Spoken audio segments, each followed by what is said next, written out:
મહારાષ્ટ્રમાં આજે મહાનગરપાલિકાઓની મહાપરીક્ષા થશે। રાજ્યની 29 મહાનગરપાલિકામાં આજે ચૂંટણી યોજાશે। 2869 સીટ પર ચૂંટણી માટે મતદાન શરૂ થવાનું છે। 3.48 લાખથી વધુ મતદાતાઓ મતદાન કરશે।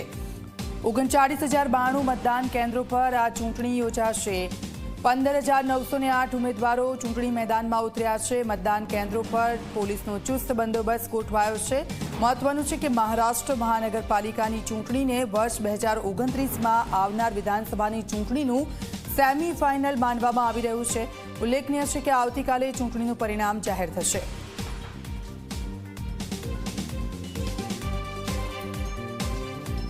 તો આવતીકાલે ચૂંટણીનું પરિણામ જાહેર થશે અને આપ જુઓ આજે મહારાષ્ટ્રમાં મહાનગરપાલિકાની ચૂંટણી 29 રાજ્યની 29 મહાનગરપાલિકા પર આજે ચૂંટણી 2869 સીટ પર ચૂંટણી માટે મતદાન શરૂ થઈ રહ્યું છે।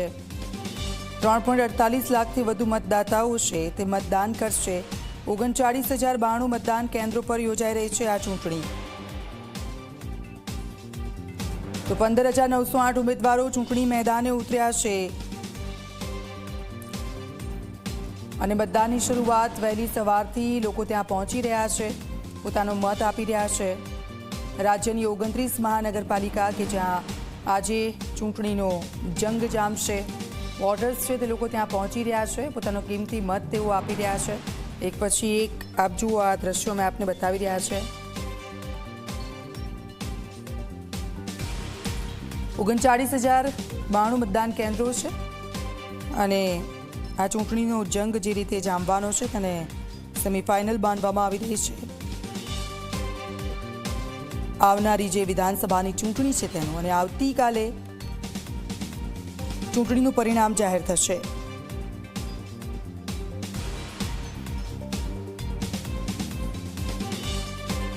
તો અલગ અલગ આ બૂથ અમે આપને બતાવી રહ્યા છે કે જ્યાં પોલીસનો ચુસ્ત બંદોબસ્ત પણ ગોઠવી દેવામાં આવ્યો છે।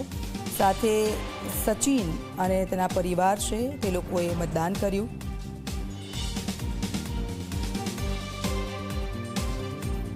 हूँ कि मेरे अस्तित्व की निशानी है वोट करना, और इसके लिए मैं वो 3-4 घंटे वहाँ से और अभी वापस इमीडिएट जा रहा हूँ मैं। तो प्लीज कृपया आप वोट कीजिए। धन्यवाद। बहुत इम्पोर्टेंट है। मैं हमेशा कहते आ रहा हूँ कि ये मौका ऐसा है जहाँ पे आपको अपना ओपिनियन आप मतदान के ज़रिए आप एक्सप्रेस कर सकते हो, और जो आप चाहते हो उसमें एक एक बूंद, हम जैसे कहते हैं कि एक एक बूंद इम्पोर्टेंट होता है। तो ये अगर रिज़ल्ट जो आप चाहते हो वो अगर रियलाइज़ करना है तो हर एक इंसान को आके मतदान करना चाहिए। मैं लोगों से अपील, मैं खुद यहाँ पे हूँ तो ये इटसेल्फ इज शोज किया ना कि it is important for every citizen.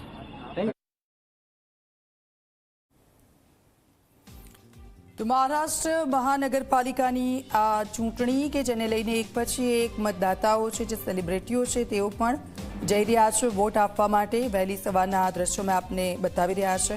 મતદારોમાં ઉત્સાહ પણ જોવા મળી રહ્યો છે અને આજે મહારાષ્ટ્ર મહાનગરપાલિકાની આ મહાપરીક્ષા 29 મહાનગરપાલિકામાં આજે ચૂંટણી યોજાશે। 2869 સીટ પર આ ચૂંટણી માટે મતદાન શરૂ થઈ ચૂક્યું છે। 3.48 લાખથી વધુ મતદાતાઓ છે મતદાન કરશે। તો 39,092 મતદાન કેન્દ્રો છે અને ત્યાં ધ્યાન રાખવામાં આવી રહ્યું છે। એક પછી એક મતદાતાઓ છે ત્યાં પહોંચી રહ્યા છે વહેલી સવારથી જ। આ દ્રશ્યો આપ જુઓ, સચિન તેંડુલકર ત્યાં પહોંચ્યા હતા તેના પરિવાર સાથે અને તેમણે પોતાનો મત આપ્યો છે। ત્યાર પછી રાજનેતાઓ છે તેઓ પણ ત્યાં પહોંચી રહ્યા છે અને તેઓ પણ પોતાનો આ કિંમતી મત આપી રહ્યા છે। આ ચૂંટણીનું પરિણામ આવતીકાલે જાહેર થશે। ચૂંટણીનો જે જંગ જામ્યો છે મહાનગરપાલિકાની આ ચૂંટણી કે જેને વિધાનસભાની ચૂંટણીનું સેમીફાઇનલ ગણવામાં આવી રહ્યું છે અને વહેલી સવારથી જ બૂથ પર જે રીતનો માહોલ જોવા મળી રહ્યો છે, લોકોમાં એક ઉત્સાહ છે આ ચૂંટણીને લઈને, આ મતદાનને લઈને, અને એક પછી એક તમામ લોકો ત્યાં આવી રહ્યા છે અને પોતાનો કિંમતી મત આપી રહ્યા છે। ત્યારે આવતીકાલે પરિણામ શું આવે છે તેના પર પણ સૌ કોઈની નજર છે। બૂથની બહારના આ દ્રશ્યો, સેલિબ્રિટીઝ પણ ત્યાં આવી રહ્યા છે અને આ દ્રશ્યો જુઓ।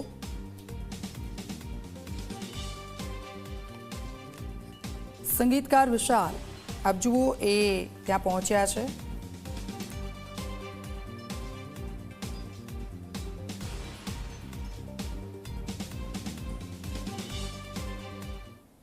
ये भी बहुत ज़रूरी है इस देश के लिए, प्रजातंत्र के लिए। लेकिन जिस कदर हमारे शहर के हालात हुए पिछले कुछ दिनों में, तो अरमान ये है कि बेहतर हो। आप युवाओं से क्या कहेंगे कि बढ़ चढ़ कर आए, मतदान करें, अपील करेंगे? मैंने कहना बंद कर दिया है, जिसको आना है आओ, आपका देश है, आपका शहर है, आपकी जिम्मेदारी है, संभाल सको तो संभालो, नहीं तो घर पे बैठो और मतलब जो भी कर रहे हो करो। बिकॉज ये जो मुझे दिख रहा है यहाँ पे पब्लिक का नामो निशान नहीं है, अंदर ऑफिशियल ज्यादा है, पब्लिक कम है। इतनी शर्मनाक बात है, इतनी ये हर इंडियन को दर्द होना चाहिए ये देख के, क्योंकि अगर हम अपना देश नहीं संभालेंगे, उसकी जिम्मेदारी नहीं उठाएंगे, तो जो हो रहा है वो होता रहेगा।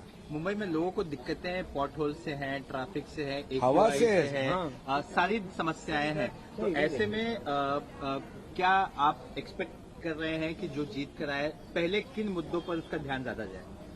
सबसे पहले तो हवा, पानी, ये सारे साफ होने चाहिए। जो बेसिक इंतजाम है इंसान के जीने के लिए, ये बम्बई है, मुंबई है, ये देश का सेंटर है, इकोनॉमिक सेंटर, और यहाँ पे नहीं है तो बाकी देश के हालात क्या होंगे? ये हमारा शोपीस है।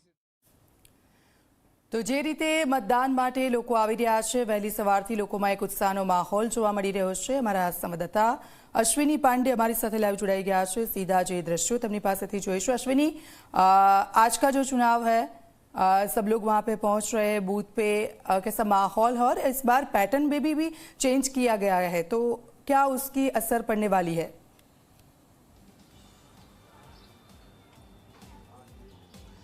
जी देखिए, मैं आपको सीधी तस्वीर दिखाता हूं कि यहाँ पर जो मतदाता हैं सुबह से ही पहुँच रहे हैं। अब कुछ देर पहले तो लंबी कतार लगी हुई थी, लेकिन जैसे जैसे दिन चढ़ेगा वैसे वैसे जो मतदाता हैं वो बाहर निकलेंगे और अपने मताधिकार का उपयोग करेंगे। जैसा जो लगातार बातचीत में अपनी बातें रख रहे हैं कि जो उनके मुद्दे हैं, खासतौर पे पानी, सड़क, कॉरपोरेशन के, उसी मुद्दों के आधार पर ये वोटिंग करने पहुँचे हैं। ये जानना चाहेंगे क्या जो है आपके विचार हैं, किस विचार के आधार पर जो है वोटिंग हो रही है या की जा रही है आप लोगों की तरफ? ये पर्टिकुलर प्रभाग के अंदर लोग जो वोट कर रहे हैं वो ड्रग्स के खिलाफ कर रहे हैं, हफ्ताखोरी के खिलाफ कर रहे हैं, एजुकेशन के ऊपर कर रहे हैं, क्योंकि ये एरिया को बदनाम किया गया है, खासकर ये नयनगर एरिया। तो लोगों के लिए स्कूल नहीं है, हॉस्पिटल नहीं है, और मतलब गुंडा राज वाला सिस्टम हो गया है। जो यहाँ पे नगर सेवक पर्टिकुलर थे प्रभाग 9 में, वो भाग गए थे, वो 8 साल नज़र नहीं आए लोगों के सामने। तो लोगों के अंदर गुस्सा है, पानी की समस्या है, 50-50 घंटे का वेटिंग आता है। सो इसके ऊपर ये मुद्दों को लेकर लोग वोट डाल रहे हैं। वोटिंग होगी आपकी? चलिए, क्या मुद्दे रहे, आपने किस मुद्दे के आधार पर वोटिंग की? क्या मुद्दे क्या रहे जहन में जब आप वोट करने आए? एजुकेशन, ड्रग्स, हफ्ताखोरी बहुत हो रही थी गली में। फिर हर गली में सब मतलब बाहर के आके नशा कर रहे थे, वो सब के लिए मतलब इन मुद्दों के लिए आपने वोट करने आए। देखिए, ये अलग अलग मुद्दे हैं, अलग अलग इलाकों के। यहाँ पे ड्रग्स का एक मसला है, पानी की जो समस्या है, सड़कों की जो समस्या है। जैसे कॉरपोरेशन में इन मुद्दों को ध्यान में रखा जाता है। ड्रग्स का जो मामला है, हालांकि ये लॉ एंड ऑर्डर से जुड़ा हुआ है, ऐसे में कानून व्यवस्था की स्थिति भी सही हो, वोटर उसको ध्यान में रखकर वोटिंग कर रहा है, और इसीलिए यहाँ अपने मताधिकार का प्रयोग करने लोग पहुँच रहे हैं। बिल्कुल, धन्यवाद अश्विनी। तो જે રીતનો માહોલ અહીંયા જોવા મળી રહ્યો છે, વોટર્સ ત્યાં આવી રહ્યા છે અને ખૂબ નાની સમસ્યાઓ છે, પાણીની, રોડ રસ્તાની તેમની સમસ્યાઓ છે, અને તેને લઈને તેઓ આજે મતદાન માટે પહોંચ્યા છે।